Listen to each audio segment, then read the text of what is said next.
À la session Femmes et Finances. Alors, juste pour introduire le thème, je pense que vous avez tous entendu parler de cette citation de Louis Aragon, La femme est l'avenir de l'homme. Et aujourd'hui, quelque part, notre question, c'est est-ce que la femme est l'avenir de la finance? Alors, on entend la finance au sens large, femme et finance, c'est femme au pluriel et finance au pluriel. Donc, on ne veut pas seulement parler de marché financier. On veut rappeler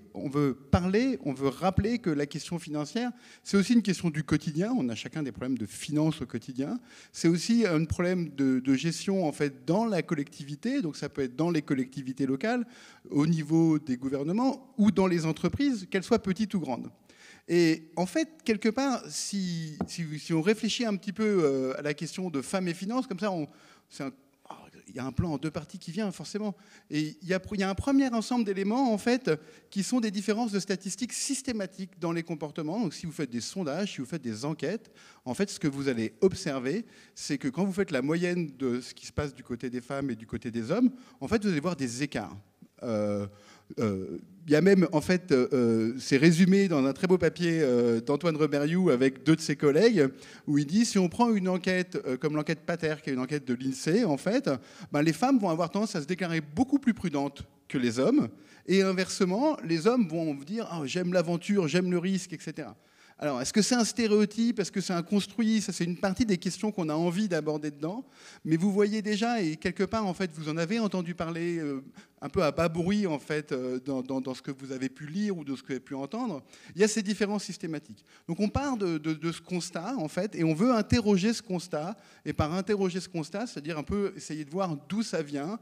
Est-ce que c'est un constat qui est immuable ou est-ce que c'est un constat qui est aujourd'hui vrai seulement dans notre société, c'est-à-dire étant donné ce qu'on appelle le genre femme et le genre homme, ou le sexe homme et le sexe femme? Je ne prends aucun parti dans un débat public à ce moment-là.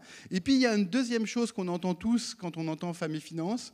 En fait, on entend des propositions en fait, de réforme ou de changement, par exemple, vers plus d'égalité professionnelle. Il y a un certain nombre de lois qui sont passées pour passer des quotas de représentation de femmes. Et puis, quelque part, du coup, entre ces deux faits-là, femmes et finances en termes de différences systématiques de comportement homme-femme, et puis toutes ces propositions en fait, de changement, dans ce panel, on veut un peu discuter de qu'est-ce qu'il faut faire, quelle est la voie vers laquelle il faut aller. Est-ce que c'est forcément bien de féminiser? Ça, c'est pour provoquer quelque part vos réactions et vos questions. Donc vous avez la possibilité de poser des questions régulièrement au cours du panel au numéro qui est là. C'est vrai pour les gens qui sont dans la salle, c'est vrai pour les gens qui sont en ligne. Je les reçois et on aura un temps où nos intervenantes pourront répondre, mais Antoine est compris dans les intervenantes. Okay, c'est une norme, c'est une convention, donc passons-la comme ça. Donc vous avez ça, et pour répondre en fait à ces questions, on a 3 personnes extrêmement qualifiées et diversifiées sur ces questions. On a donc à ma gauche Cecilia Garcia Peñalosa, qui est professeure et directeur de recherche à l'université d'Aix-Marseille, donc à peu près 2 heures au sud. On a Antoine Reberiou, qui est un spécialiste de gouvernance d'entreprise et qui est professeur à Paris-Cité, voilà, au cœur de Paris donc. Et Antoine, donc, il est professeur à l'université, il a beaucoup travaillé sur la gouvernance d'entreprise et, comme je viens de le dire, il vient de publier, il y a 3 ans, un très beau papier en français dans la revue de la régulation qui s'appelle « Vers un nouveau genre de finance ». Et j'aime beaucoup le jeu sur le genre ici. Et puis on a Pauline Gibard, qui n'a pas beaucoup fait de kilomètres, mais par contre, elle a beaucoup à nous apporter quand même. Donc Pauline, elle est chercheuse à l'IAE de Lyon et elle s'intéresse particulièrement à la question du genre et de entreprendre. Alors, elle va l'incarner dans le domaine économique, mais entreprendre, il faut le prendre d'une manière beaucoup plus générale, je pense, comme étant faire des actions, essayer quelque chose, tenter quelque chose. Alors, on va organiser la discussion en 2 temps. Un premier temps qui sera un tour de table un peu sur le constat que j'ai essayé de dire autour de différents statistiques, stéréotypes. Est-ce que vraiment il y a quelque chose du type les femmes sont beaucoup plus averses au risque que les hommes? Ça sera la première type de question. Et puis on aura un deuxième tour de table dans lequel on va appliquer ça à certaines... Qu'est-ce qu'on sait de la recherche, qu'est-ce qu'on sait de discussions qu'on peut avoir en fait avec les hommes et les femmes sur la question de la gestion ou de l'entreprendre. Je garde exprès une espèce de flou autour de gestion, entreprendre, parce que quelque part c'est juste prendre des actions. Et puis un dernier tour de table très très vite en mode un peu ping-pong, où les trois intervenants nous diront un peu qu'est-ce qu'il faut faire, selon eux, pas au sens de nous tous. Et ça nous permettra en fait d'enchaîner sur vos questions par SMS ici. Alors je commence avec Antoine. Antoine, quelles sont les différences un peu statistiques, systématiques qu'on observe? Qu'est-ce qu'on peut dire là-dessus, sur ces différences en termes financiers? Bien, merci Vincent pour cette excellente introduction. Alors, donc sur un très beau sujet. Alors la première chose qui me vient à l'esprit, si on parle de femmes et finances, c'est difficile d'éviter de parler d'inégalité. Voilà. Alors pourquoi? Parce que vous le savez, la finance, c'est un vaste domaine, hein. Il y a l'industrie bancaire, il y a la gestion d'actifs, les banques centrales, ce qu'on appelle la gouvernance sous la direction des entreprises, l'entrepreneuriat, le champ académique de la finance, les professeurs en finance. Quel que soit le domaine auquel on s'intéresse, ce que l'on voit, c'est que les inégalités sont frappantes, sont assez systématiques, les femmes sont massivement sous-représentées, ou, je dirais, un tout petit peu, alors si je peux avoir le premier slide, soit les femmes sont massivement sous-représentées, soit c'est un peu différent, plus on monte dans la hiérarchie, quel que soit le domaine, moins il y a de femmes. C'est ce qu'on appelle le plafond de verre, où on parle parfois de plancher collant. Alors là, c'est assez typique. Regardez, donc c'est la distribution des salariés dans l'industrie bancaire en France. Alors, en rose, c'est la part de femmes, en bleu, c'est la part d'hommes. C'est très genré, excusez-moi, hein, c'est le graphique qui est comme ça. Ce que vous voyez à l'extrême, à votre extrême gauche, c'est que, en gros, vous avez la répartition totale des salariés dans l'industrie bancaire. Il y a à peu près autant d'hommes que de femmes. Il y a même un peu plus de femmes dans l'industrie bancaire en France. Mais évidemment, la distribution par genre est très hétérogène. En gros, vous voyez que dans les ressources humaines, secrétariat et gestion administrative, vous avez, allez, 80% de femmes, 20% d'hommes. Et quand vous allez à l'extrême droite, opérateurs de marché, les traders par exemple, des métiers qui sont beaucoup plus rémunérés, eh bien là, la part de femmes s'effondre et on est plutôt à 20% de femmes et 80% d'hommes. Donc c'est assez typique, une espèce de ségrégation. Les hommes et les femmes ne sont pas au même endroit et on trouve plutôt les femmes aux endroits qui sont les moins prestigieux, qui payent le moins. Voilà, donc des inégalités. Et je pense que du coup, je le dis, la finance est quand même un univers assez macho. Alors les choses bougent, hein. En 65, il a fallu attendre 1965 pour que les femmes en France aient le droit d'ouvrir un compte bancaire sans l'autorisation de leur mari. Ça bouge, mais ça bouge lentement. Voilà. Alors, sur peut-être, qu'est-ce qui explique ce type d'inégalité? Je pense que, alors, inégalité, je pense que aussi un terme qui va revenir dans nos débats, c'est celui de stéréotype. Donc, vous savez ce que c'est les stéréotypes, hein, c'est des caractéristiques qui sont attribuées par la société, en général, à un groupe d'individus pour les classer de manière instinctive. Et donc, on classe comme ça des groupes d'individus, et donc chacun des individus qui appartiennent à ce groupe. Typiquement, vous le savez, on entend partout, tout le temps, que les femmes sont plus prudentes, moins agressives, plus altruistes, plus empathiques, etc. Et vous le savez aussi, si on demande, faites l'expérience à n'importe qui dans la rue, quelles sont les qualités d'un bon financier, on vous dira précisément, c'est des gens qui aiment le risque, qui sont assez agressifs, un peu égoïstes, précisément, qui ont des qualités qui sont celles qu'on prête le moins dans les stéréotypes aux femmes. Voilà. Donc, sans surprise, je pense que la source principale des inégalités que l'on voit ici et à d'autres endroits, c'est la prégnance de ces stéréotypes à l'encontre des femmes. Alors, sur la question de Vincent, rapidement, est-ce qu'on peut discuter un peu plus avant ces stéréotypes? Alors, oui, on peut dire des choses. C'est-à-dire, première chose, c'est que quand on utilise des résultats d'enquête, alors Cécilia parlera ensuite de ce qu'on peut faire à travers l'économie expérimentale, je n'en parle pas parce que je ne suis pas spécialiste. En revanche, on peut aborder les différences de comportement, d'attitude, par exemple vis-à-vis du risque, à travers des enquêtes. Donc c'est des enquêtes représentatives, on interroge 3000, 4000 personnes en France, moitié d'hommes, moitié de femmes, et on les interroge, ces individus, sur leur perception du risque, le goût pour le risque, leur choix en termes de placement financier. Et ce que l'on voit effectivement, donc ça c'est un travail que j'ai fait avec deux amis, donc Jésabel et deux collègues et amis, Jésabel Coupé-Soubéran et Günther Kappel-Blanca. On a utilisé une enquête française, l'enquête Pater. De fait, on voit un certain nombre de différences entre les hommes et les femmes, Typiquement,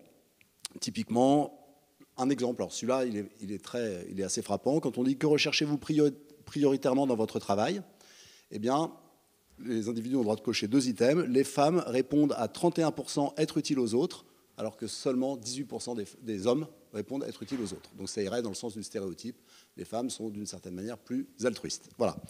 Alors, donc, on a les stéréotypes et on a ces différences que l'on mesure dans les enquêtes. Alors maintenant, quand même, en 2 minutes, je voudrais relativiser ces différences.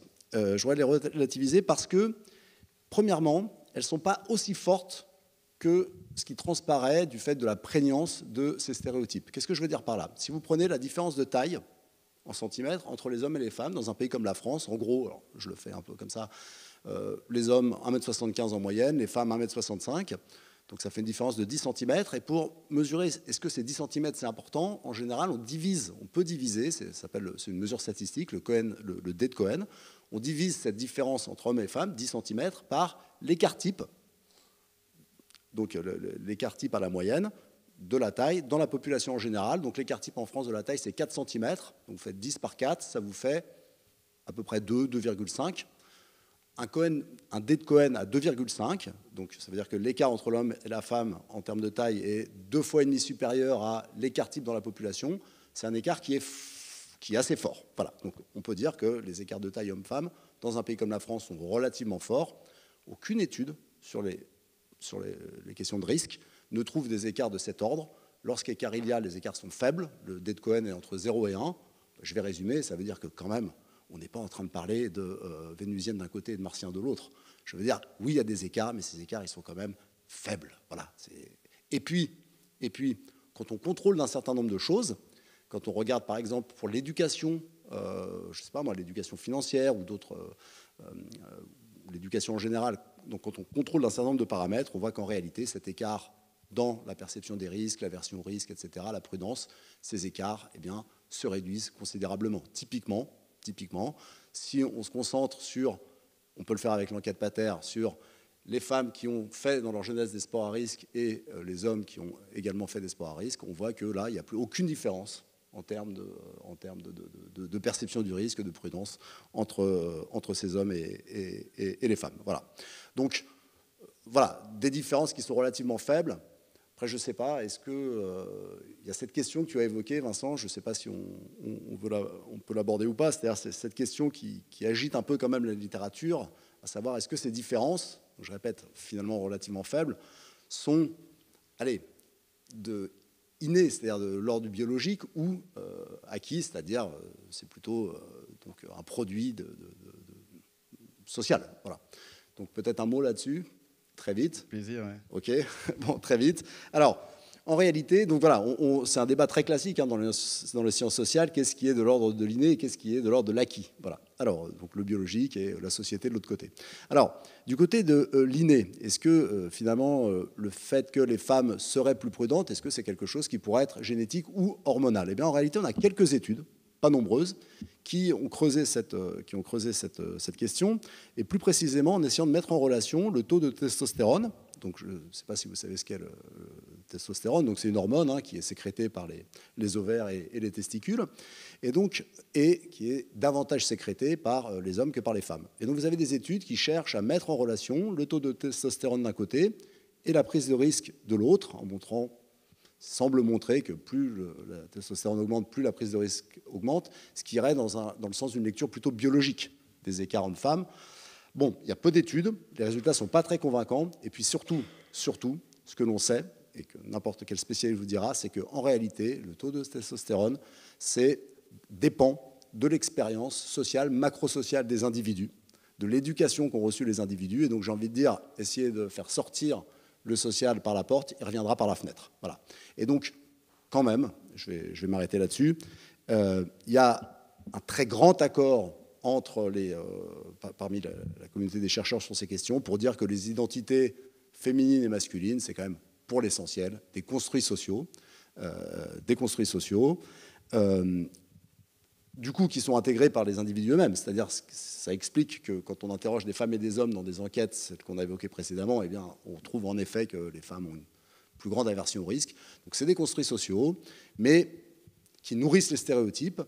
Mais le problème, évidemment, c'est que ces stéréotypes, ils ont des conséquences qui sont, elles, assez, j'ai envie de dire, assez dramatiques. Hein. C'est une inégalité de genre qui est tout à fait frappante. Ok, donc du coup, en fait, ce qu'on est en train, si je retiens 2-3 messages, le premier, c'est qu'effectivement, l'expérience de vie compte. Le deuxième, c'est que la manière dont on se représente soi-même dans la situation compte. Donc, quelque part, on pourrait avoir imaginé que si on avait tous à vivre une expérience de sport extrême, mais je ne sais pas si j'ai très envie de vivre ça, non. Mais de décider quelque chose régulièrement, en fait, du coup, on aurait beaucoup plus confiance et on trouverait plus ces différences systématiques. Donc, quelque part, on se retrouve pas très loin de l'ouvrage de Judith Butler, qui était Troubles dans le genre, qui disait, en fait, les différences hommes-femmes, elles ont lieu à un moment donné, historiquement situées. Absolument. Et alors, du coup, je me tourne vers Cécilia, parce que l'économie expérimentale, je ne sais pas si vous savez ce que c'est, mais c'est une branche de l'économie qui s'intéresse à essayer d'enlever une partie de la dimension sociale. Cécilia nous précisera en quoi. C'est-à-dire, on met les gens devant un ordinateur et on leur fait répondre à des questions. Et les questions, il y a une dimension un peu, alors je ne sais pas si c'est ludique, mais en tous les cas de décision. Et donc, du coup, Cécilia, qu'est-ce que nous apprend l'économie expérimentale sur ces différences de genre? Est-ce qu'il y a des différences? Je ne sais pas si on en faisait il y a 20 ans de l'économie expérimentale, mais en tous les cas, est-ce qu'il y a des différences qu'on observe entre les pays? Est-ce qu'on observe un petit peu entre les périodes, en fait? Donc, d'abord, merci Vincent pour l'invitation. C'est un plaisir d'être ici. Et oui, de parler de cette branche de l'économie que peut-être vous ne connaissez pas très bien, parce qu'Antoine parlait des enquêtes, et le problème des enquêtes, on le sait bien, c'est que parfois, on pense qu'on attend un certain type de réponse de nous, et donc on va répondre pas avec nos vraies préférences, mais avec ce que la société s'attend de nous. Et donc, ce qui est important avec l'économie expérimentale, c'est qu'on essaye de mettre des individus dans des situations de jeu où souvent on ne les fait pas réfléchir à la vraie question qu'on veut se poser. Donc, je vais vous donner quelques exemples. Il y a une expérience bien connue où on donne à des collégiens ou lycéens une figure géométrique et on leur demande de la reproduire. Mais on peut mettre ça pendant un cours d'art, un cours où il y a une composante artistique et créative, ou on met ça pendant une heure de cours de maths. Et donc, selon où on place cette expérience, c'est exactement la même figure qu'on doit reproduire. On voit que si c'est de l'art, les femmes font le travail très bien par rapport aux hommes, et quand ils voient ça comme un exercice en mathématiques, où les filles sont censées être moins bonnes, etc., le résultat est moins satisfaisant. Donc, on essaye de créer ce type de situation un peu artificielle pour répondre à la question des différences dans les préférences. Le risque et la compétitivité sont des aspects qui ont été beaucoup étudiés. Pour vous donner encore un exemple, il y a des jeux dans lesquels on a un type de problème, on fait aux gens reproduire les problèmes de façon individuelle, et donc ça nous permet d'évaluer leur capacité innée à traiter les problèmes, et après leur dit, bon, maintenant, vous pouvez gagner un peu d'argent, et vous pouvez choisir, je vais vous donner une demi-heure, et soit vous passez une demi-heure en concurrence avec quelqu'un d'autre, donc Antoine et moi, et c'est lui qui résout plus de problèmes aura les prix, soit on vous laisse jouer le jeu tout seul, et si vous savez plus de X résultats positifs, alors vous aurez les prix. Et ce qu'on a tendance à observer, c'est que les femmes se retirent de la compétition. En général, même les femmes qui sont très bonnes et qui vont être bien meilleures que la moyenne des hommes préfèrent ne pas jouer ces jeux compétitifs. Donc, dans ce type de contexte, on a beaucoup d'évidence qui a tendance à montrer qu'effectivement, les femmes aiment moins le risque que les hommes et qu'elles n'aiment pas les situations très compétitives. Ça a des impacts très clairs dans le monde du travail. Donc, par rapport au monde de la finance, on sait bien, c'est un monde où les rendements peuvent être très élevés, mais aussi on peut échouer et avoir des revenus très bas. Et donc, on voit très clairement une division. Les hommes ont plus tendance à aller dans la finance, surtout dans les métiers vraiment risqués dans la finance, et les femmes ont une forte préférence, par exemple, pour les secteurs publics, où il y a très peu de risques, ni de risques salariales, ni de risques de chômage, etc. Mais on les voit dans des contextes différents. Dans mes propres travaux, on a regardé le monde académique en France, et on a vu que les femmes sont réticentes à chercher des promotions, à se mettre en avant dans un processus très compétitif quand il faut passer un concours d'agrégation qui est visible, où on est jugé par nos pairs, où on est comparé à des autres individus de notre génération et notre métier.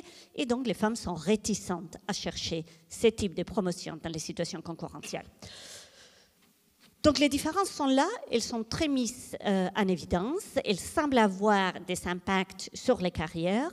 La question qui se pose, on revient à la question qu'Antoine a posée, ça vient d'où? Je suis peut-être un peu en désaccord avec toi sur l'interprétation biologique. Les études les mieux faites, à mon avis, essayent de regarder ce qui se passe in utérus. Donc, tu as parlé du contexte social et comme ça affecte les hormones, mais là, on se concentre sur les taux d'hormones, d'œstrogène et de testostérone que la mère passe au bébé quand le bébé est encore dans le ventre, et après, on suit ces individus au cours du temps pour voir s'il y a des différences. Et il semble que plus de testostérone incite des attitudes moins sévères au risque, soit dans les filles que dans les garçons. Donc, la biologie semble compter, mais en même temps, on a des autres études qui disent, même s'il y a un aspect biologique, le social est extrêmement important. Et par rapport au risque, les travaux se sont penchés sur le monde scolaire britannique, où il y a relativement, surtout par rapport à la France, beaucoup de collèges et de lycées exclusivement pour les filles et exclusivement pour les garçons. Et donc, ce qu'on trouve là, c'est que pour les garçons, il n'y a pas d'impact. Coed ou seulement garçons, les attitudes vers les risques et vers la concurrence et la compétition sont les mêmes. Par contre, pour les filles, il y a une différence énorme. Les filles qui ont fait des études avec des garçons aiment moins le risque. Les filles qui ont fait des études exclusivement avec des filles ont tendance à avoir des attitudes extrêmement proches de ce qu'on observe dans les garçons du même âge. Donc, ce qui est clair est que même si on n'a pas fini avec les débats sur les rôles de la biologie, le social est extrêmement important pour changer les attitudes.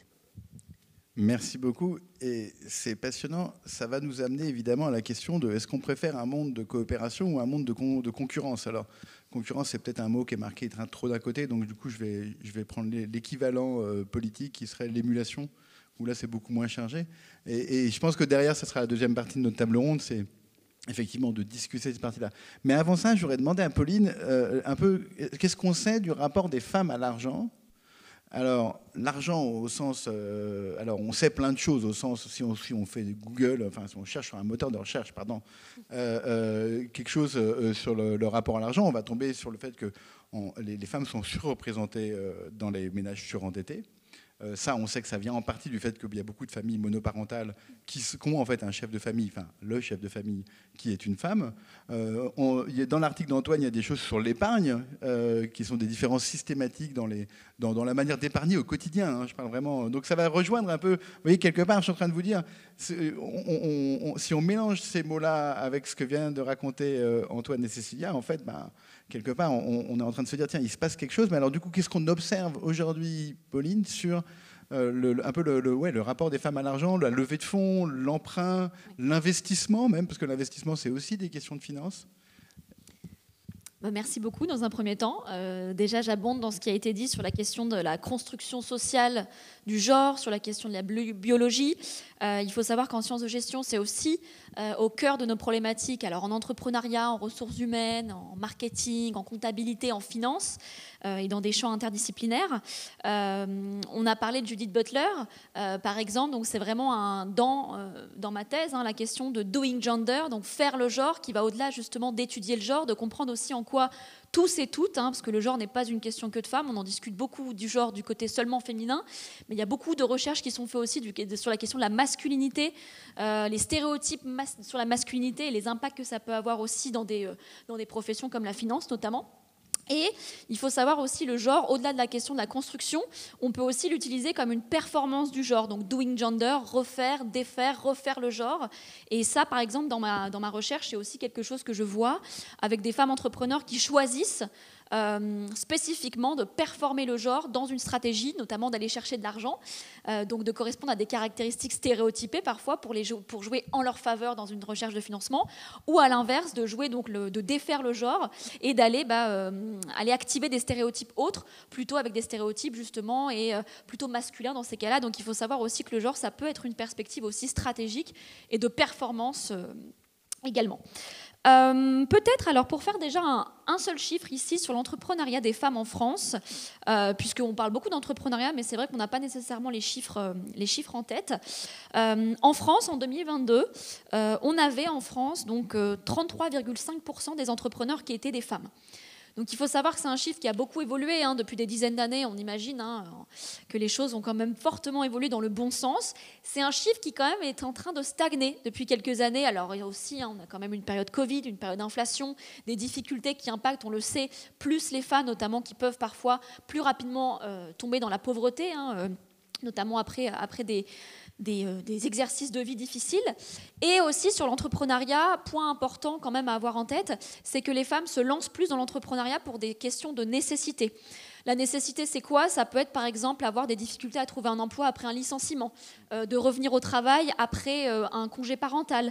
Donc ça, c'est des choses à prendre en compte pour comprendre aussi justement la question de l'aversion au risque parfois qu'on peut avoir et qu'on peut comprendre dans l'entrepreneuriat féminin, qui est à comprendre dans un contexte, je dirais, de vie, parfois d'entrepreneuriat de nécessité, où justement la prise de risque n'a pas sa place, tout simplement puisqu'on entreprend par nécessité et pour vivre. Donc effectivement, on n'est pas nécessairement des approches d'opportunité où la place du risque est beaucoup plus valorisée. Donc ça aussi, c'est à prendre en compte pour comprendre ce côté construction sociale. Et sur le côté rapport à l'argent, alors ça c'est un point vraiment intéressant et je suis ravie qu'on en discute ici parce qu'on parle beaucoup de finances, mais on parle moins d'argent. Alors qu'évidemment les deux sont liés, et surtout que souvent avant de réfléchir à une question de financement, que ce soit du financement personnel, du financement professionnel, tous et toutes, on a un rapport qui est avec l'argent.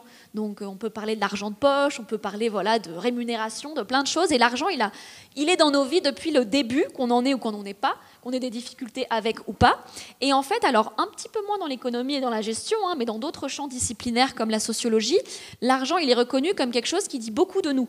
Notre rapport à l'argent dit beaucoup de soi, dit beaucoup de ce qu'on pense des autres, sur la réussite sociale, la réussite finalement, est-ce qu'on pense que l'argent est sale, est-ce que l'argent c'est ça, que c'est dangereux, que c'est une mauvaise chose.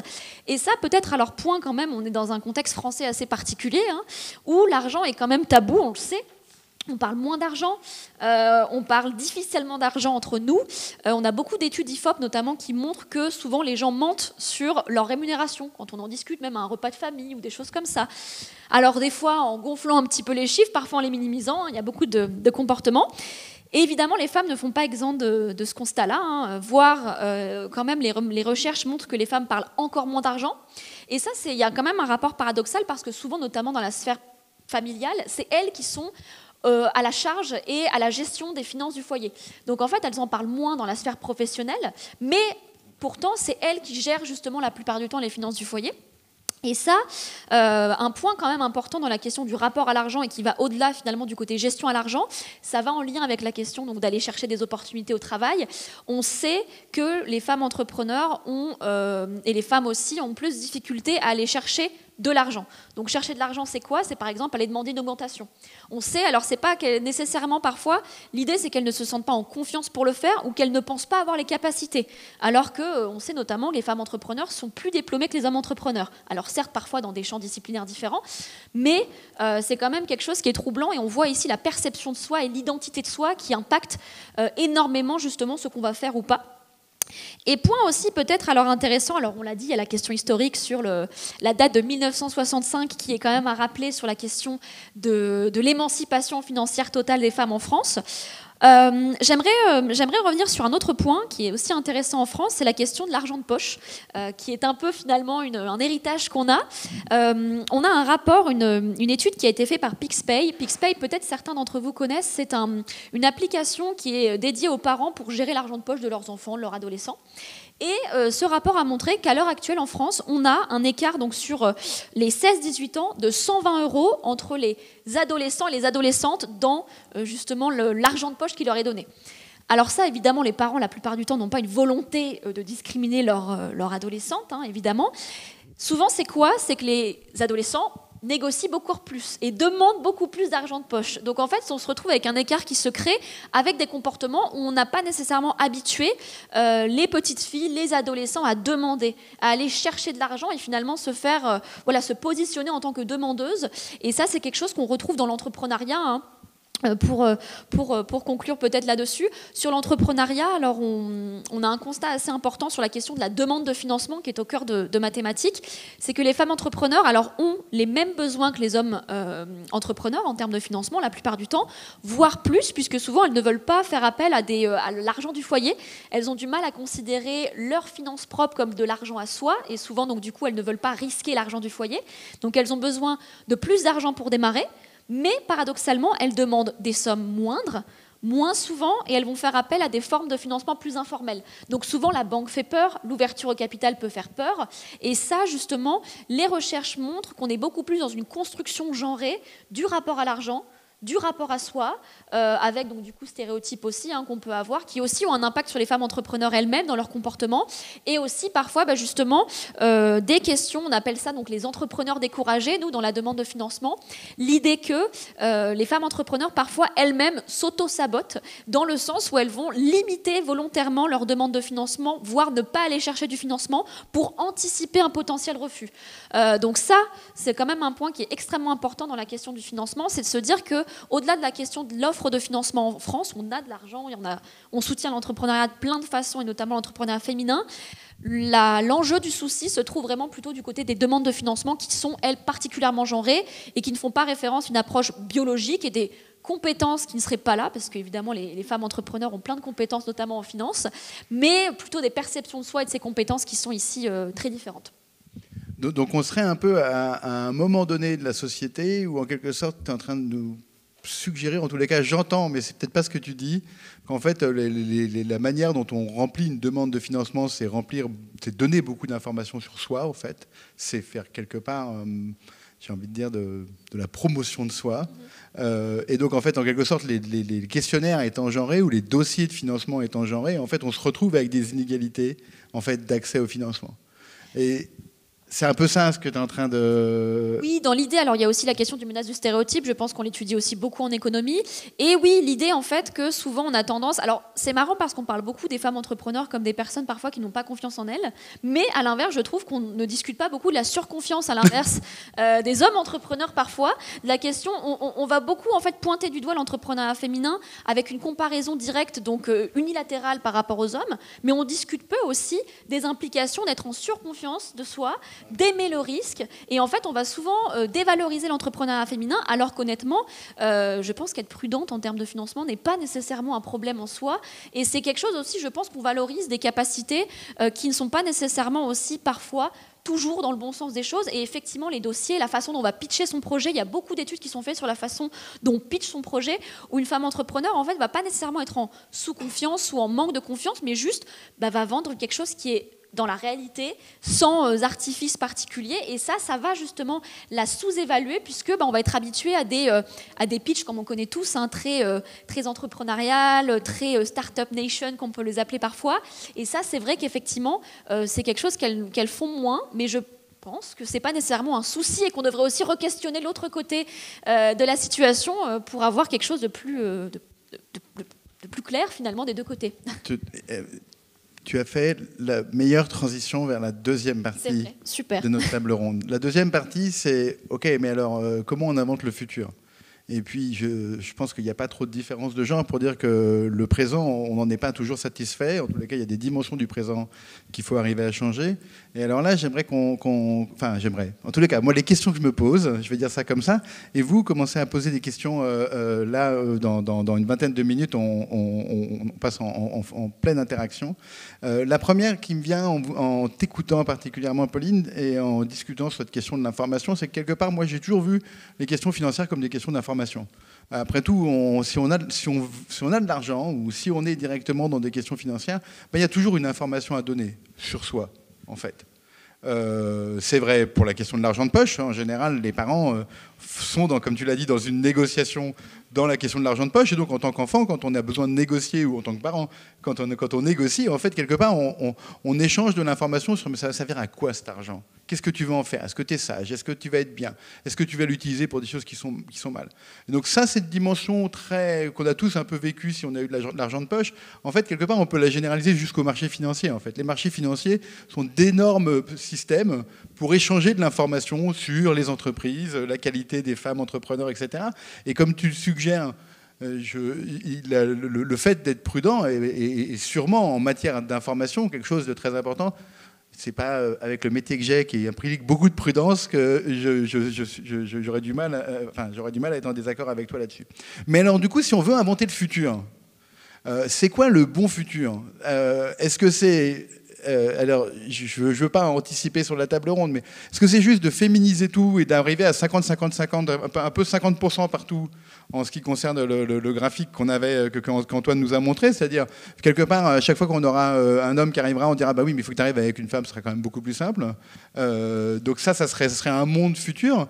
Mais ce monde-là, en fait, quelque part, si je vous écoute, il va peut-être changer en termes de rapport à la compétition, il va peut-être changer en termes de rapport à la prudence, et ça sera peut-être exactement le même monde, en fait. Un monde dans lequel il y aurait 50% d'hommes et 50% de femmes au poste de responsabilité serait peut-être exactement le même monde que celui dans lequel on vit. Et alors, ça serait super, parce que moi, j'adore l'idée qu'il y ait de l'égalité homme-femme, mais ça serait peut-être pas souhaitable en termes des problèmes en dehors de l'égalité homme-femme qu'on cherche à résoudre dans le fonctionnement de l'économie. Donc, du coup, cette deuxième partie, en fait, elle nous amène quelque part, je pense, enfin, en tout cas, moi, elle m'amène à me poser des questions sur en quoi la question de la féminisation, en fait, de beaucoup de dimensions de la vie, de la décision, de la vie liée à la finance, de la vie liée à la circulation de l'information, si je reviens, en quoi ça changerait quelque chose et quelque part, vous avez chacun une compétence très complémentaire, en fait, et je voudrais qu'on commence par le non-marchand. C'est-à-dire, je voudrais qu'on commence avec Cécilia. Et Cécilia, tu as beaucoup de choses, je pense, à nous dire sur la manière dont les femmes mères ou en tous les cas en charge d'un exécutif local, mère ou mairesse peut-être, mais je pensais à présidente de communauté urbaine. Qu'est-ce que ça change dans le mode de gestion ? Et puis, en sous-jacent, quelque part, est-ce que c'est parce que c'est des femmes en tant que personnes biologiquement femmes, je veux dire, ou bien est-ce que c'est leur expérience de vie qui change quelque chose ? Qu'est-ce qui compte ? Est-ce que c'est la diversité de points de vue ? Est-ce que c'est le fait que quand on est plus divers, quelque part on est meilleur ? Plus on échangera d'informations diversifiées, peut-être qu'on sera meilleur. Est-ce que c'est ça ? Est-ce qu'on en sait quelque chose d'après la recherche ? On a des réponses partielles sur ça. Et ce sont des questions difficiles en partie parce que c'est une littérature qui a commencé avec des études faites dans des pays à bas revenus. Et donc, je pense qu'il y en a peut-être trop vite en tiré des conclusions qui viennent de ça. Donc, qu'est-ce qu'on sait ? On sait qu'en général, au niveau du ménage, femmes et hommes vont dépenser de façon différente. Et donc, il y a beaucoup de littérature, surtout par rapport à l'argent qui vient des institutions comme la Banque mondiale ou les prêts, des petits prêts faits dans des pays à bas revenus, qui se sont focalisés beaucoup sur les femmes parce que les femmes ont tendance à dépenser plus dans ce qu'on appelle les biens publics familiales. Donc, la santé des enfants, la nourriture pour les enfants, l'éducation. Et l'évidence semble être assez solide pour dire qu'il y a une différence là. On a après passé la question à les sphères publiques, surtout avec l'augmentation du nombre de femmes dans des postes à responsabilité dans la vie publique. Et là, par exemple, il y a beaucoup d'études sur l'Inde, où il y a eu des politiques très importantes pour faire les femmes accéder à la mairie dans des petits villages ou à la législature statale dans les différents États de l'Inde. Et à nouveau, on trouve que dans l'un des pays un peu à un niveau de revenu équivalent, il y a une différence dans les dépenses publiques que les femmes et les hommes font. Donc, les femmes vont investir plus en tout ce qui est santé, tout ce qui est éducation, accès à l'eau potable, etc., que les hommes ont tendance à se focaliser sur des projets plus infrastructures et bien sûr tout ce qui est défense, etc. Quand on a essayé de faire les mêmes types de poster les mêmes types de questions pour les pays riches, on a d'abord trouvé des résultats équivalents.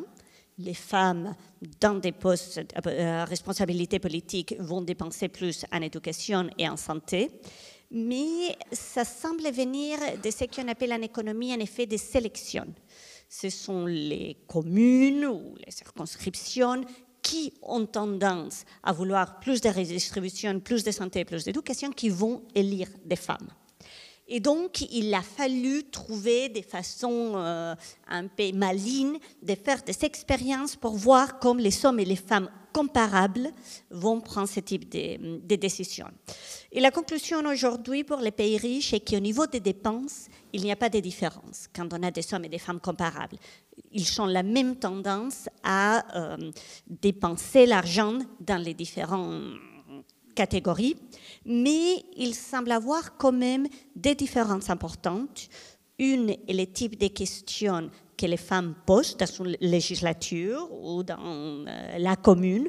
Donc, il y a plus d'intérêt sur des sujets traditionnellement des femmes.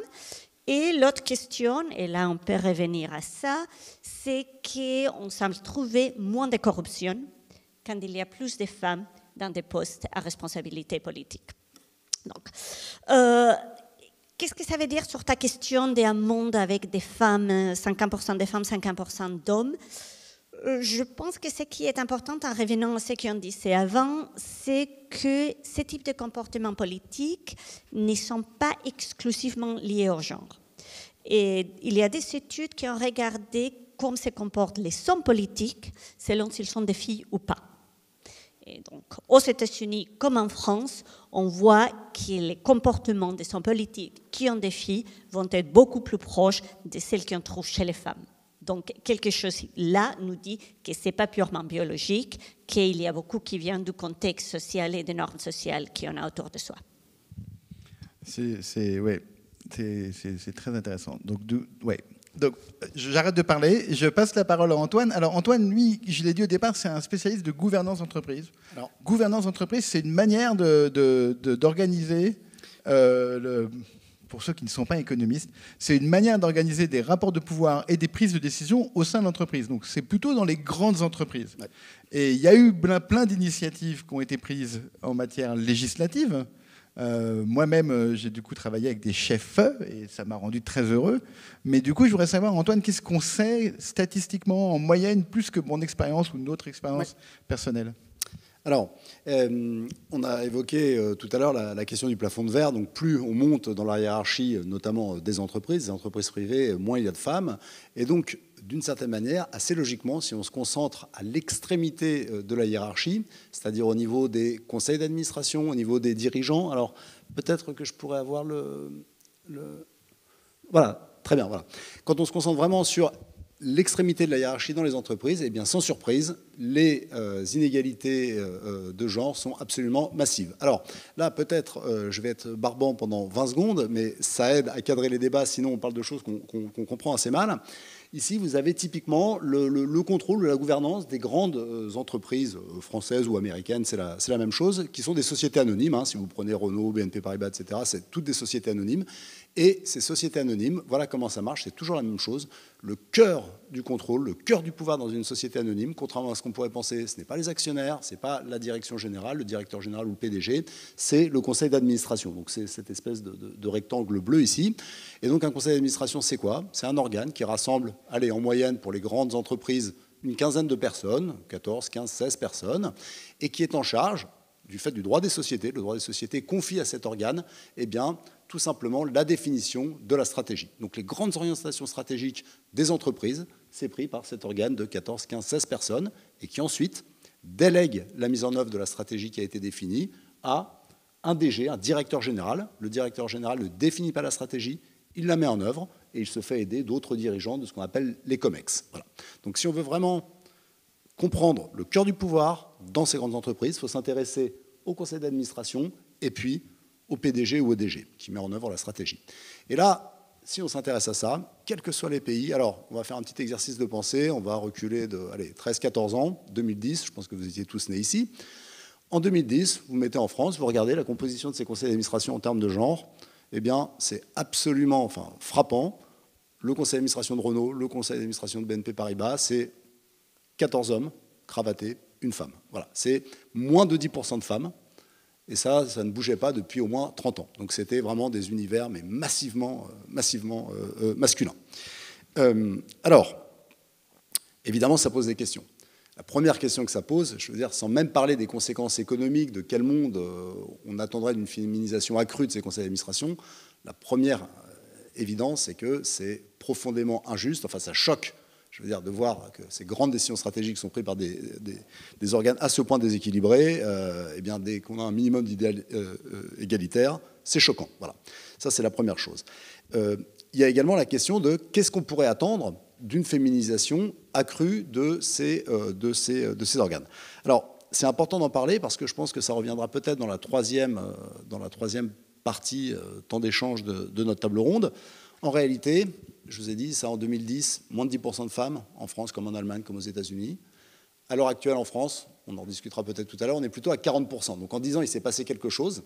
Et en fait, ce qui s'est passé, c'est que le législateur est intervenu, trouvant que ces inégalités étaient profondément injustes, choquantes, ne bougeaient pas. Donc le législateur a pris des mesures. Donc on est passé de 10 à 40% de femmes dans les conseils d'administration en France en l'espace d'une dizaine d'années.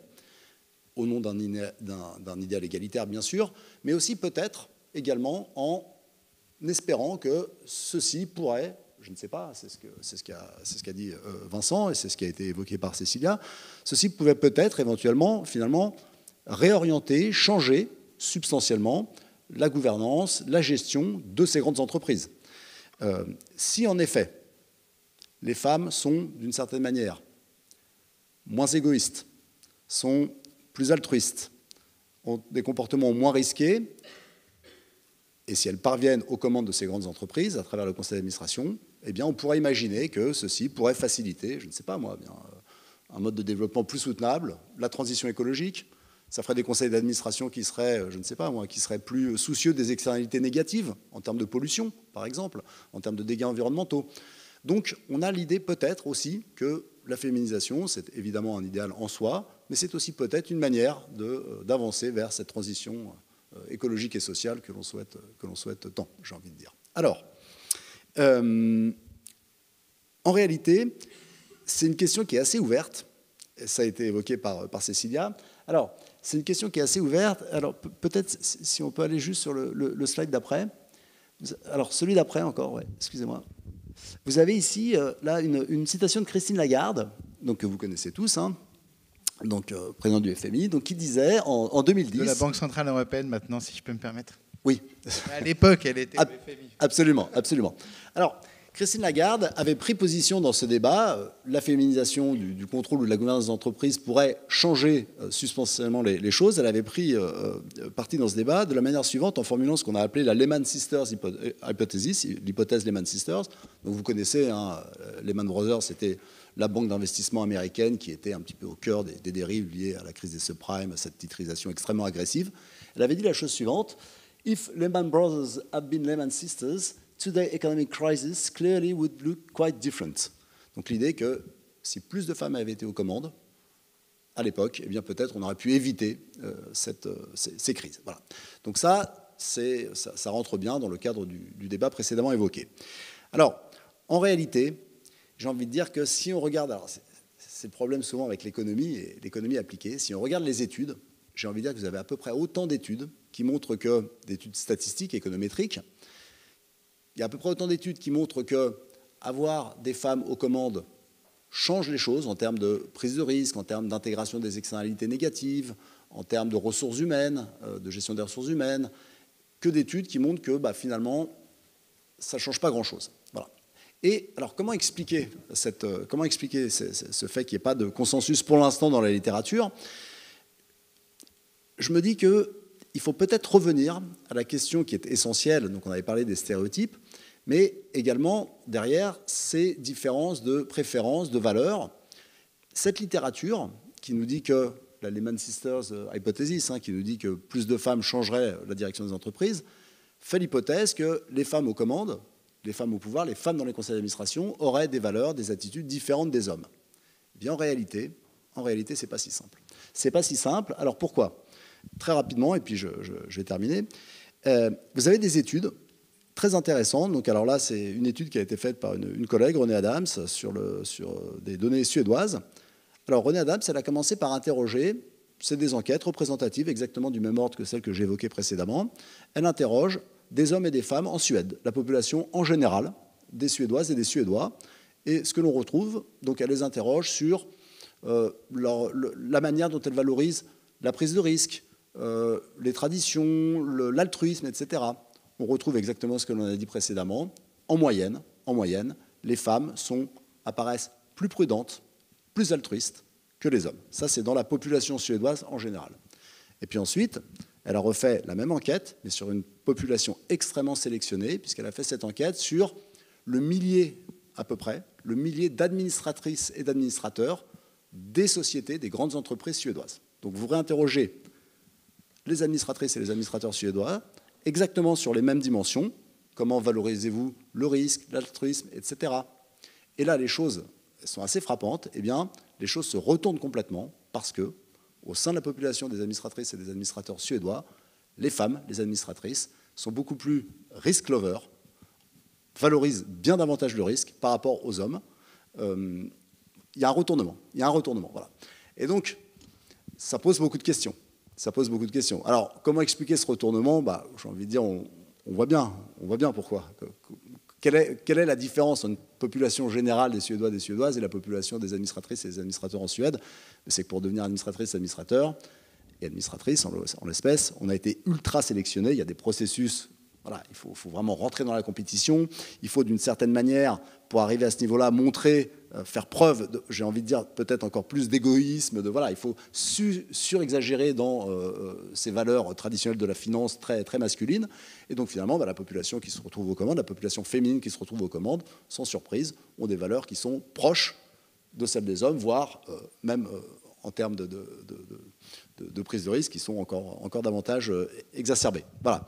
Donc, du coup, c'est pas très clair. Qu'est-ce qui se passerait si on féminisait, qu'entraînerait la féminisation en termes de conduite des entreprises ? C'est pas très clair. En même temps, je termine là-dessus, si on réfléchit bien, si aujourd'hui et demain, les stéréotypes qui bloquent l'accès des femmes aux postes à commande, aux postes à responsabilité, si demain le législateur parvient vraiment à favoriser l'accès des femmes aux postes à responsabilité, on peut se dire que les femmes pourront parvenir à ces postes à responsabilité en portant leurs propres valeurs, leurs propres préférences, peut-être plus d'altruisme, moins d'égoïsme, je ne sais pas, plus de prudence, et ceci, à terme, on pourrait en attendre, en effet, je ne sais pas, des choses plus favorables au regard de ces questions de transition écologique. Voilà, donc la question, elle est vraiment ouverte. Voilà. D'accord, merci Antoine. Et alors du coup, Pauline, est-ce que tu confirmes que les études que tu fais dans des organisations qui sont beaucoup plus petites, parce qu'en fait c'est ça la différence qu'il va y avoir entre ce qu'Antoine raconte ou même ce que Cécilia raconte quelque part et le type d'entrepreneur que tu regardes. Est-ce que tu trouves la même différence ou bien est-ce qu'au contraire là il n'y a pas eu cette espèce de transformation, j'ai envie de dire d'aliénisation au sens du film Alien? Alors, c'est vrai que sur l'entrepreneuriat féminin, et plus spécifiquement mon étude de l'entrepreneuriat féminin, on est souvent quand même sur de la micro-entreprise. Donc, on a moins cette structuration-là, cette gouvernance d'entreprise, et donc du coup, ces rapports directs justement entre donc du coup une certaine féminisation et masculinisation, puisque en réalité, une entrepreneur va souvent, alors on peut entreprendre à plusieurs, mais souvent va être seule justement dirigeante de son entreprise, et donc des décisions qui sont faites. Là-dessus, plusieurs points. Il est vrai quand même, pour aller donc du coup dans le sens de ce qui a été présenté, que l'entrepreneuriat féminin est souvent présenté comme une forme d'entrepreneuriat à impact, donc spécifiquement quand même des femmes qui vont aller chercher des valeurs sociales, d'aller chercher donc de l'entrepreneuriat social, environnemental, ESS, économie sociale et solidaire. Donc vraiment, il est vrai qu'on les retrouve de manière plus importante. Et ça, c'est aussi en lien avec la question des stéréotypes. Puisque justement, là, alors peut-être pour faire un point important théorique, nous, en gestion, on utilise une théorie qui s'appelle la théorie de la congruence des rôles de genre, qui fait référence au fait, justement... Beaucoup de mots compliqués. Hein. Oui. C'est mieux en anglais, mais en français, c'est pas très joli. L'idée, c'est simple, c'est de dire qu'en fait, on valorise des comportements féminins ou masculins au regard de certains stéréotypes de genre. Et que justement, quand on va aller quand on est une femme et quand on va aller entreprendre dans notamment l'entrepreneuriat à impact, où on va vraiment valoriser des questions sociales, environnementales, et bien justement, on va avoir quelque chose qui va être en concordance entre les stéréotypes sur les femmes, où les femmes sont plus humbles, où les femmes sont plus attention à leurs valeurs, etc., etc. Et donc là, on va valoriser cet entrepreneuriat-là. À l'inverse, effectivement, quand, notamment dans la question du financement, donc si je vais de l'autre côté du spectre, du côté des financeuses, notamment des investisseuses, là aussi, on peut être donc, dans l'application de cette théorie, puisque certaines études ont montré que la féminisation de la finance en tant que telle, effectivement, peut avoir des impacts, notamment dans le portefeuille d'activité, mais que justement, les financeuses ne financent pas nécessairement plus de femmes. Hein, ça, c'est quelque chose aussi à débunker comme idée. La féminisation en tant que telle ne féminise pas nécessairement un portefeuille d'activité.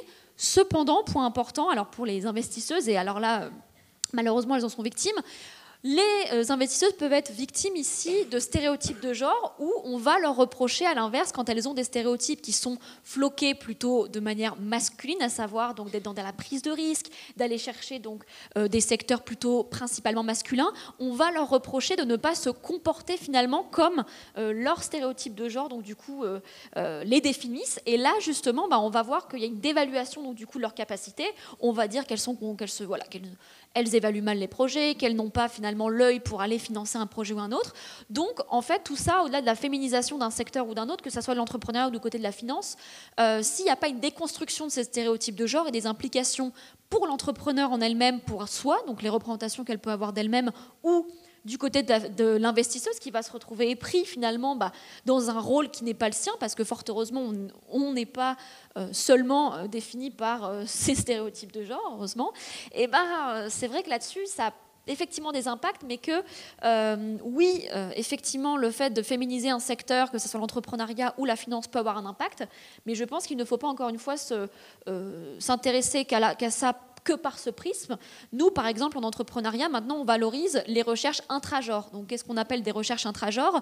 C'est de s'intéresser au fait, évidemment, que sur la population, ne serait-ce que femmes, on va avoir plein de différences qui sont en lien avec notre parcours familial, notre éducation, notre parcours culturel, notre identité de genre, notre identité de femme, le fait d'avoir des identités multiples, d'être mère, par exemple, ça c'est un impact intéressant, et que, en fait, quand on s'intéresse au genre que d'une côté binarité, finalement qui fait plus référence au sexe, hein, d'ailleurs dans la plupart des études que du genre, on va arriver à des études qui sont évidemment très comparatives, alors qu'en réalité quand on va dans un des deux genres, donc là, on pourrait penser qu'il y a d'autres genres évidemment, mais là spécifiquement hommes et femmes, on a aussi plein de différences, fort heureusement, qui sont tout autant intéressantes je pense à étudier pour complexifier un peu la question, mais aussi l'alimenter avec beaucoup plus de compréhension et de nuances justement que ce côté genré, non genré de comportements financiers ou entrepreneuriaux.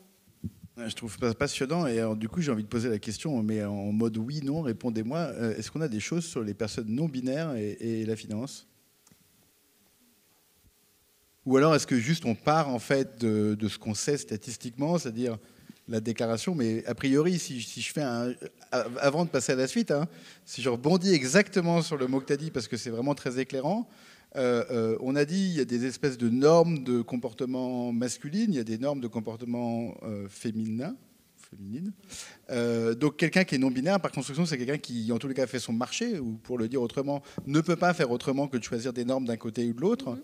Et donc quelque part, c'est le meilleur des deux mondes. Alors, est-ce que la solution... je vous donne 2 phrases chacun, parce qu'il y a des questions super chouettes. 2 phrases chacun. Est-ce que la solution, c'est un monde non-binaire, c'est un monde avec plus de femmes, c'est un monde comme il est aujourd'hui? Et puis deuxième phrase, vous aurez le droit de répondre, c'est contrainte ou incitation? Est-ce qu'on doit contraindre les choses à changer? Ou bien est-ce qu'on doit juste dire à chacun, mais en fait, on est tous capables. Des fois, il faudra dire, voilà, c'est comme ça, et puis les gens viendront nous chercher parce qu'on a beaucoup de qualité, ou bien au contraire, il faut laisser choisir avec des quotas. Laisser choisir avec des quotas, c'est déjà... Pauline, tu... Alors, Alors, 2 phrases. Allez, 3, mais pas plus, hein, parce que sinon on n'aura pas de temps pour les Sur questions. la question de la non-binarité, je sais que des recherches sont en cours. Il y a eu des appels à communication qui sont passés récemment. On est plutôt à l'heure actuelle sur la question de des valeurs masculines promulguées par l'entrepreneuriat et les impacts que ça peut avoir sur les hommes aussi. Donc ça, c'est des choses qui sont en cours. Il y a des papiers très très intéressants qui expliquent aussi que les hommes sont épris de stéréotypes sur eux-mêmes et sont victimes de certains stéréotypes parce que eux aussi peuvent parfois ne pas correspondre à des stéréotypes particuliers en lien avec la masculinité. Juste, tu nous donneras les papiers, comme ça on les mettra sur la page de la conférence. Sans si problème. vous êtes intéressé, vous irez les voir. Et sur la question, alors peut-être contrainte, incitation, alors évidemment, je pense que dans un monde parfait, on pourrait penser que l'incitation suffit, et je pense qu'on aimerait tous qu'on n'en soit que à ce niveau-là. En réalité, en tout cas dans l'entrepreneuriat, on est déjà sur certaines contraintes, notamment dans la question du financement, des accords qui sont passés, et je pense que la contrainte n'est pas nécessaire. Alors, peut aussi fragiliser les identités de chacun, hein, dans la question notamment de la discrimination positive, qui n'est pas nécessairement perçue comme positive par les personnes qui sont sélectionnées, on va dire, dans ces cas-là.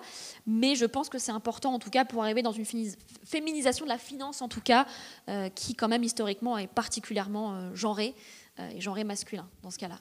Ouais, merci. Antoine, sur la question de la non-binarité, sur la question Non, alors, de la loi, de la contrainte. Oui, très, très rapidement. Donc, sur la non-binarité, je ferai la même réponse que Pauline. Je sais qu'il commence à exister quelques études sur ces questions de non-binarité et finance, mais voilà, c'est encore évidemment très, très marginal. Que faire? Bon, évidemment, moi, la première chose que j'ai envie de dire, vous l'avez compris, c'est que en rester en l'état, je veux dire, n'est pas tenable. Je veux dire, ça a été très bien dit par Pauline, cette question de la congruence des rôles, des stéréotypes. Il faut bien comprendre que dans les entreprises privées, la situation des femmes à l'heure actuelle est extrêmement paradoxale. C'est vraiment comme une mâchoire qui se referme sur elles. C'est-à-dire, on leur barre l'accès des postes à responsabilité parce qu'elles ne porteraient pas certaines valeurs qui seraient plutôt masculines.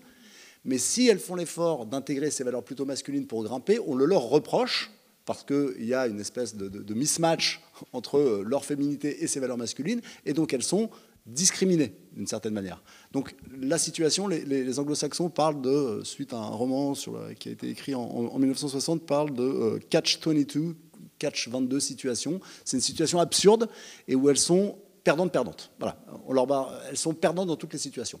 Bon, c'est pas acceptable. C'est pas acceptable, quelles que soient, j'ai envie de dire, les conséquences économiques que cela pourrait avoir. Étant donné que, si on se concentre sur les questions de gouvernance d'entreprise que j'ai évoquées tout à l'heure, étant donné que de 1950 à 2010, ces conseils d'administration sont restés à 90-95% masculins, à un moment donné, il faut vraiment se poser la question, je ne vois pas, en dehors de la contrainte, qu'est-ce qui aurait pu faire bouger les choses.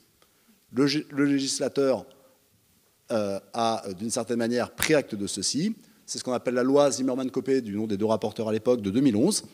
Cette loi, c'est simple, c'est de dire, dans les sociétés anonymes, avec plus de 1000 salariés, eh bien, dans 6 ans, il faudra, donc on est en 2011, la deadline c'était 2016 ou 2017, je ne sais plus, il faudra avoir 40% de femmes dans les conseils d'administration. Alors à l'époque, il y a des gens qui ont hurlé en disant « Oh là là, mais ça va être compliqué, etc. » Bon, mais en réalité, je veux dire, en France, recruter des femmes pour siéger dans ces conseils d'administration, ça n'a rien de compliqué. Ce que je veux dire, c'est que les talents, ils sont partout. La loi est passée, la loi est très bien passée. À l'heure actuelle, donc en l'espace de 4-5 ans, sans frottement, les conseils d'administration sont passés à 40%. On a donc, c'est formulé de la manière suivante, hein, on ne dit pas qu'il faut 40% de femmes, il faut 40% de genre le moins représentés. On comprend bien ce que ça veut dire. Donc voilà, j'ai envie de dire que là, en l'espèce, la loi a permis un rééquilibrage. Alors après, on pourra en rediscuter, je pense qu'on en rediscutera. Je pense qu'il faut, ça sera évoqué tout à l'heure, je pense que ça serait quand même très naïf de penser que parce que les femmes ont 40% des sièges à peu près maintenant dans ces conseils d'administration, on a une vraie égalité homme-femme. Il y a déjà des questions, ouais. Ouais, en réalité... On regarde ça pour plus tard. La vraie égalité homme-femme, c'est plus compliqué que juste compter des sièges. Mais en tout cas, moi, la contrainte, alors je ne dis pas toujours tout le temps, mais là, sur ce genre de... Voilà, sur cette question de la gouvernance des entreprises, j'étais à l'époque très favorable à la Zimmermann-Copé et je pense qu'elle a eu des conséquences tout à fait louables et favorables. Donc Cécilia, tu es à la fois une directrice de thèse brillante, ce ne fut pas ma directrice de thèse, ça n'aurait pas été possible, et puis tu connais aussi beaucoup, puisque les études de genre sont une partie de tes domaines d'excellence, entre aider, pousser, former contraindre? Tu veux le mix? Tu veux l'un? Tu veux l'autre? Tu veux tout? Je vais d'abord de la patience. Je pense qu'on est pressé pour résoudre cette question et je pense que ce n'est pas en changeant ton comportement ou mon comportement qu'on va arriver. Il faut commencer beaucoup plus tôt. Une chose qu'on sait, c'est que le langage a un impact énorme sur les normes des gens. Donc les langues où les gens sont moins définis, où le neutre est utilisé beaucoup pour les bébés, pour les enfants, sont des sociétés où les rôles sont moins stéréotypés. Donc je pense que d'abord, il faut se dire, il faut travailler sur les jeunes, sur l'enfance, pour essayer d'éviter ce type de normes. L'autre chose qui pour moi est très importante, avant de se poser la question de si... Donc j'ai tendance à dire qu'aujourd'hui, contrainte n'est pas la solution. Je suis assez négative sur les quotas aujourd'hui. Ils ont eu un rôle à jouer à un certain moment. Je pense que ce n'est plus le cas en général. Mais je pense que la question la plus importante, c'est... On a parlé beaucoup de pousser les femmes à se comporter comme des hommes, mais peut-être il faut pousser les hommes à se comporter comme des femmes. Et on ne peut pas avoir ces débats aujourd'hui sans parler de Claudia Golding, la dernière prix Nobel d'économie, qui, dans son dernier chapitre, comme elle l'appelle, sur les inégalités femmes-hommes, parle de l'importance du temps de travail. Et une chose qui pour moi est frappante, quand on visite, donc je ne vais pas souvent aux États-Unis, je vais souvent aux pays scandinaves, et dans les États-Unis, c'est une caricature, je sais, mais dans les États-Unis, les femmes qui ont du succès sont devenues comme les hommes, dès il y a 30 ans, et dans les pays scandinaves, les hommes sont devenus comme des femmes. Ils partent du bureau à 4 heures, ils n'ont pas le droit de mettre les pieds au bureau quand ils viennent d'avoir un enfant, etc. Donc, je pense qu'avant de se poser la question sur les méthodes, il faut trouver la réponse à de quel côté, est-ce qu'on est en train de pousser trop d'un côté et pas suffisamment de l'autre. Ok, c'est super clair. On a déjà plein de questions. N'hésitez pas à continuer à les envoyer. Je vais vous les préattribuer, puis s'il y a vraiment une injustice, n'hésitez pas à me dire. Alors Pauline, j'ai une question qui a priori, on aurait pu donner à Antoine, mais je pense que c'est plus intéressant si tu commences de répondre. D'accord. Quel est le rapport des femmes aux règles de droit en entreprise? Alors, par exemple, si on prend des petites entreprises, la question des règles de droit, c'est évidemment le droit comptable, le droit quand on fait le bilan, mais c'est aussi le droit du travail. Donc est-ce qu'on peut se dire que, parce que les femmes seraient plus prudentes et puis aimeraient moins le risque, et tout ça, finalement, quelque part, elles respectent mieux le droit, et en tant que salarié, il vaut mieux que j'aille travailler dans une entreprise dirigée par une femme ou pas? Alors, c'est une bonne question, c'est une belle question. C'est vrai que là-dessus, on n'a pas nécessairement beaucoup de data, je pense, sur ce genre de choses, parce que ça fait référence à des perceptions très qualitatives, finalement, et qu'on n'étudie pas beaucoup, hein, je pense à tort. Ce qu'on sait quand même, c'est que, et je pense que ça se retrouve peut-être dans les grandes entreprises, en réalité, donc sur la question plutôt du style de management qui retrouve aussi justement ces règles de travail, on sait quand même, généralement, alors encore, est-ce que le genre ici est une dimension parmi tant d'autres ou une valeur explicative, mais que les entreprises gérées par des femmes font quand même état d'un management plus horizontal. Donc plus inclusif la plupart du temps également, ce qui se retrouve voilà, vraiment spécifiquement donc, chez les entreprises dirigées par les femmes. Sur le côté peut-être, alors effectivement j'avais vu des papiers passer sur la question, on parlait de corruption notamment, de gestion, de réflexion on va dire en rapport avec l'égalité, etc. Je sais aussi que c'est souvent quelque chose qui se retrouve plus facilement donc, du coup, dans des entreprises gérées par des femmes. Mais c'est vrai que c'est quand même quelque chose qu'on connaît peu, pour être honnête. Je sais aussi, alors peut-être un point donc, sur la question de la comptabilité, que aussi un point important, notamment dans les questions, donc dans les rapports, études quantitative, donc avec des questions, on va dire, assez fermées. Souvent, on a des biais, non pas nécessairement. On peut avoir, par exemple, une femme et un homme qui vont avoir la même formation, qui vont avoir en réalité les mêmes capacités, mais qui ne vont pas les évaluer de la même façon. Donc ça, on parle beaucoup, nous, en entrepreneuriat féminin, de capacité perçue. Donc se dire que finalement, au-delà des réalités, on va dire, de connaissances entrepreneuriales, de connaissances financières ou de connaissances comptables, les différences entre hommes et femmes, elles se retrouvent beaucoup plus dans la capacité qu'on perçoit de soi-même à réaliser donc, du coup une activité comme celle-ci. Et il est vrai que dans les compétences et connaissances financières, on a quand même une grosse différence homme-femme, justement, sur ce genre de choses, alors que quand on va sur les peu d'études qui ont fait passer des tests particuliers, on a des menaces de stéréotypes de genre qui se font, mais en tout cas en France, sur la question par exemple des connaissances financières, on n'a pas quelque chose de très différenciant quand on va vraiment les évaluer sur des connaissances spécifiques, alors qu'elles s'évaluent, elles, comme moins capables de répondre à ce type de problématique. Et Antoine, si je te lis la deuxième partie de la question, j'ai séparé exprès la question en deux. Merci à la personne qui a posé la question. Est-ce que les femmes trichent plus quand elles sont traders ou moins ? C'est un petit peu peut-être... Alors, je vais te lire la question pour de vrai, hein, ouais. si tu veux. Non, mais... a-t-on une propension différente des hommes à enfreindre les règles pour obtenir de meilleures performances ? Par exemple, en finance, fraude d'élite initiée, mensonge. Ouais. En gros, est-ce que si Jérôme Kerviel s'était appelé Karine, ouais. Alors la Société Générale n'aurait pas eu les mêmes problèmes ? Oui, tout à fait. Alors, je vais essayer de répondre. C'est une question très compliquée. Sans accusation aucune contre l'un et l'autre. Ouais.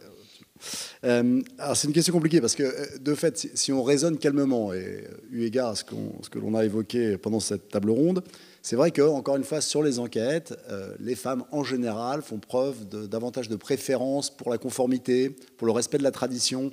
Ce qui suggérerait quoi ? Ce qui suggérerait que des femmes aux commandes des grandes entreprises ou de plus petites entreprises, eh bien, ça permettrait peut-être, je ne sais pas moi, moins d'évasion fiscale, moins de manipulation comptable, plus de respect du droit du travail, par exemple. Voilà, ces choses-là, et des femmes traders, eh bien, des comportements sans doute moins agressifs. Voilà.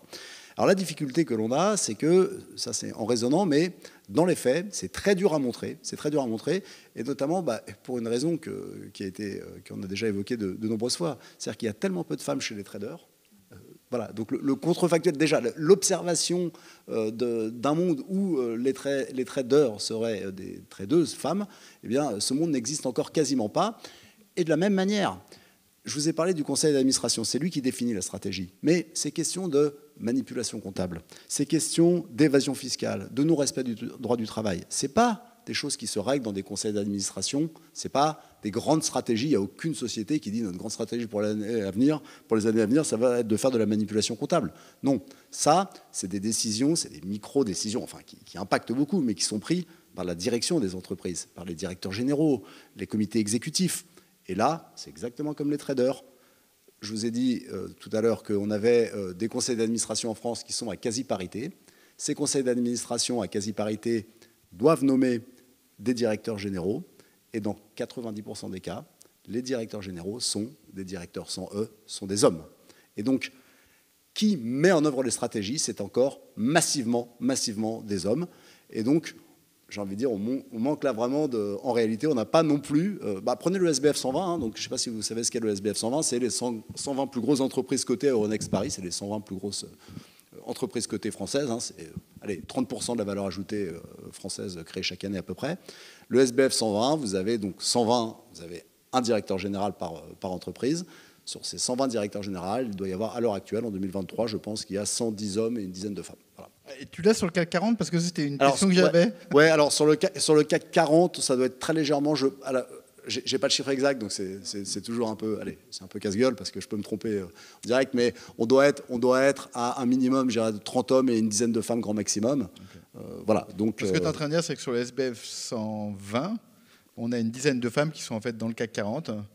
Non, il y en a la plus visible, en fait, on a mis des femmes, et puis pour les entreprises un peu moins visibles, on a dit... C'est à peu près ça, Okay. Et donc, ça pose vraiment question, c'est-à-dire que voilà, cette égalité homme-femme vers laquelle on voudrait tendre, la loi l'a obtenue par contrainte pour les conseils d'administration, mais Cécilia l'a très bien dit, on ne peut pas tout attendre de la loi. Il reste qu'à l'heure actuelle, ces conseils d'administration à parité, à chaque fois qu'ils doivent choisir quelqu'un pour mettre en œuvre la stratégie, ils choisissent un homme, dans 90% des cas.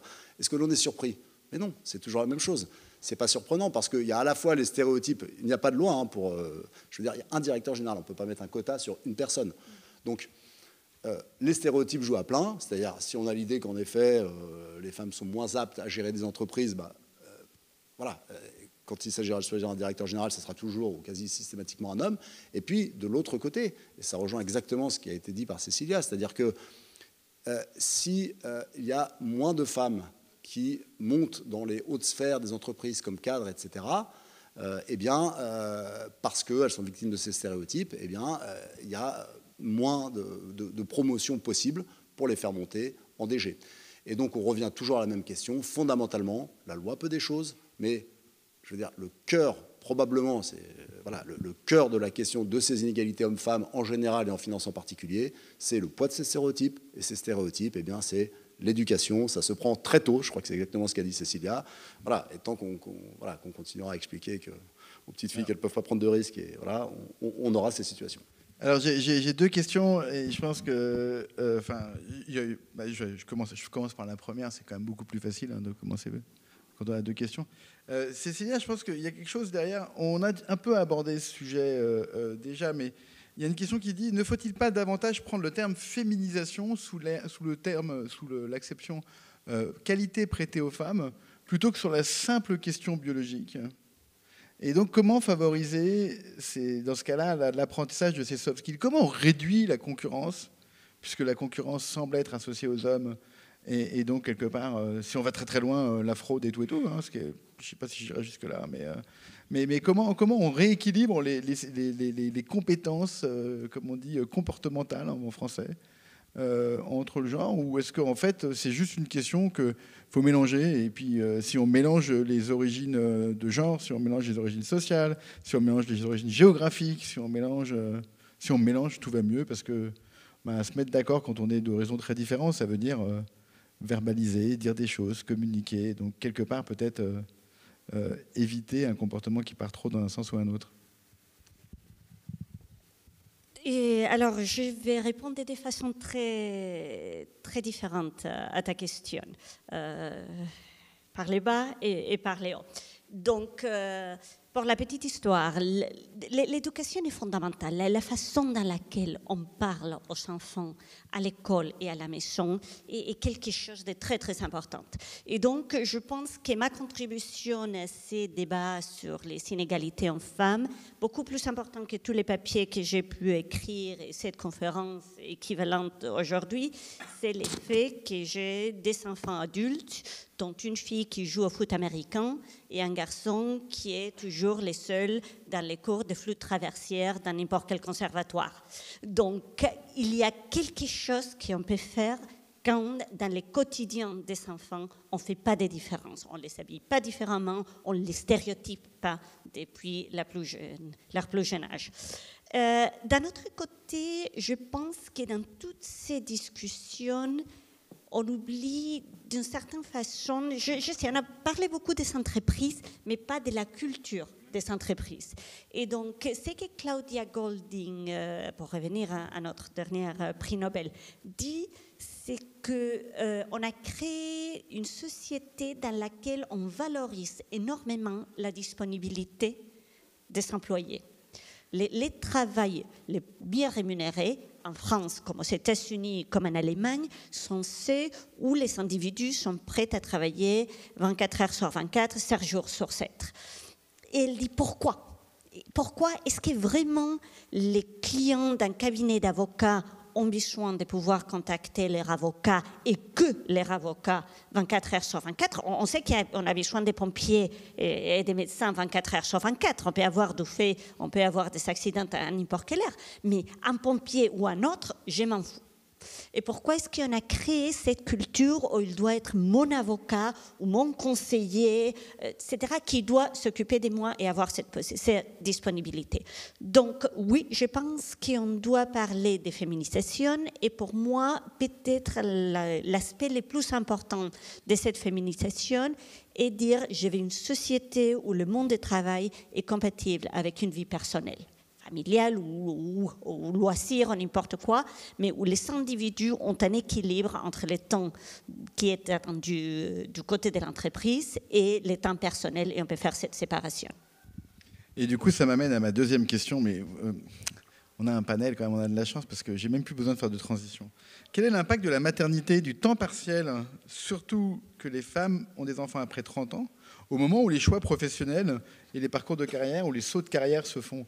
Et quelque part, en fait, ça rejoint exactement ce que tu venais de dire. Simplement, toi, tu parlais de la disponibilité sur 24 heures. Et quelque part, est-ce qu'il y a une question quelque part sur les parcours de carrière, au sens où...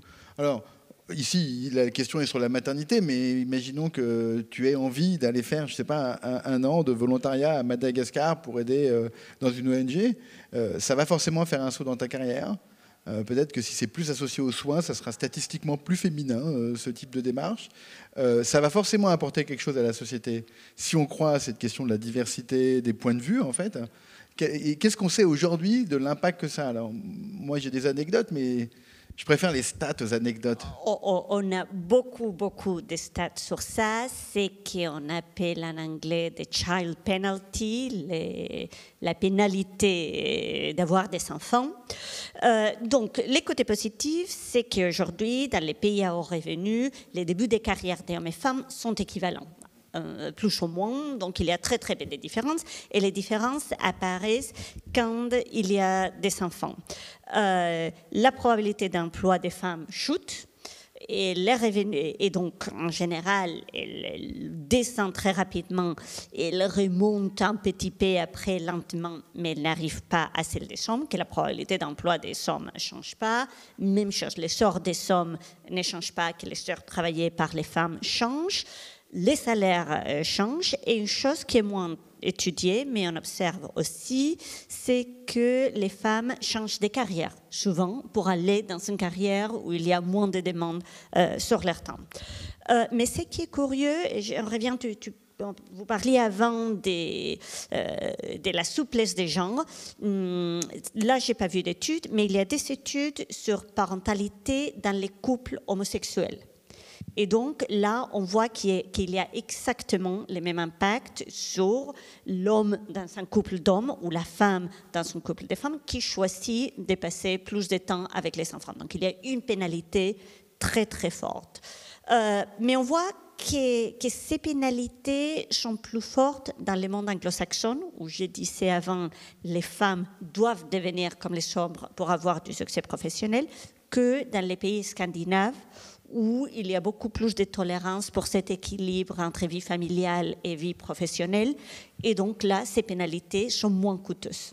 Et alors, du coup, ça me fait réagir parce que moi, en fait, quand j'entends ce que tu me dis, à la fois, ça me désespère. Et puis, ce que ça me dit aussi clairement, c'est qu'il ne faut absolument pas avoir d'interruption de carrière. Or, c'est exactement contre le discours. C'est-à-dire qu'en fait, si on se dit qu'on veut tout concilier, en tant qu'individu, je parle pas, je suis pas le statisticien. Et en fait, je me dis, en fait, du coup, il ne faut rien interrompre. Est-ce qu'il y a une troisième voie du type, en fait, finalement, si on s'arrête parce qu'on a envie de s'occuper d'enfants, parce qu'on a envie d'aller faire un séjour ailleurs. Est-ce que le problème est un problème de fierté de l'avoir fait ou de l'avoir caché? C'est-à-dire finalement des trous de carrière inexpliqués pour un employeur, peut-être que ça ne se comprend pas. Des trous de carrière expliqués au sens, en fait, moi je pense que la diversité de points de vue et s'occuper d'un enfant, je pense que c'est... Je ne veux pas de jugement par rapport à s'occuper d'une entreprise, mais tu vois que Pauline, ici, il y a quelque part une question. Et donc, quelque chose qui est du constat, du statistique, qui va déprimer, au sens, du coup, il ne faut pas que je fasse ce que j'ai envie de faire, versus être fier. Donc là, c'est une question plus sur la question de l'attitude, en fait. Comment on fait quand on dépasse cette idée que, en fait, de fait, quand on est une femme, une mère, ou juste quelqu'un de concerné par autre chose que son boulot, ce qui est le cas de beaucoup de nous, je pense, aujourd'hui, on s'intéresse à beaucoup de choses. Comment on fait pour faire reconnaître par son employeur et éviter cette discrimination statistique? Je ne sais pas s'il y en a un d'entre vous qui a envie de dire quelque chose. Sinon, j'ai dit la fierté, puis je vous pose une autre question. Après, alors sur l'entrepreneuriat, c'est assez différent, puisque justement, quand on entreprend, c'est pour sortir de ce cadre salarial contraint, mais ce n'est pas pour autant que dans l'entrepreneuriat, justement, il n'y a pas d'implication de la question de la maternité. Déjà, puisque souvent, on a des femmes entrepreneurs qui entreprennent pour des raisons de nécessité, au regard, justement, parfois, moi j'ai eu dans mes entretiens beaucoup de femmes entrepreneurs qui...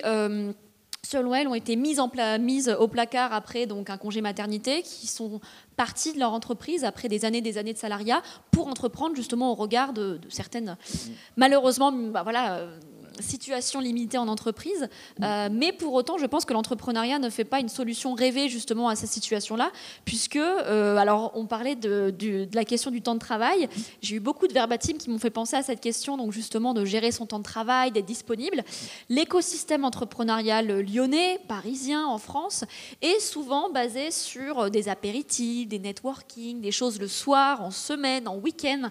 Et ça, j'ai beaucoup de verbatims de femmes entrepreneurs, tout simplement, qui ne peuvent pas assister à ce genre de choses, puisque elles ont, donc on appelle ça le phénomène de la double journée, souvent, de devoir mener de front son activité entrepreneuriale, son identité de personne, son identité de mère et d'autres aussi identités. Donc oui, je pense que ça a des impacts aussi en entrepreneuriat. Et aussi, moi par exemple, alors c'est plutôt une question de culture justement entrepreneuriale, je pense qu'il... La question de la méritocratie, souvent, est beaucoup, no pain, no gain, de valoriser le fait, d'être dans un travail acharné. Et ça, c'est quelque chose, en fait, qui n'est juste pas possible de faire pour beaucoup de femmes entrepreneurs qui ont des responsabilités familiales, et des hommes aussi, d'ailleurs, il faut le dire, qui ne peuvent pas correspondre à ce modèle-là et qui se sentent justement très peu représentés. Moi, j'ai pu, pour exemple, avoir observé dans des réunions sur l'entrepreneuriat féminin des femmes entrepreneurs qui expliquent comment elles ont caché leur grossesse à leurs investisseurs.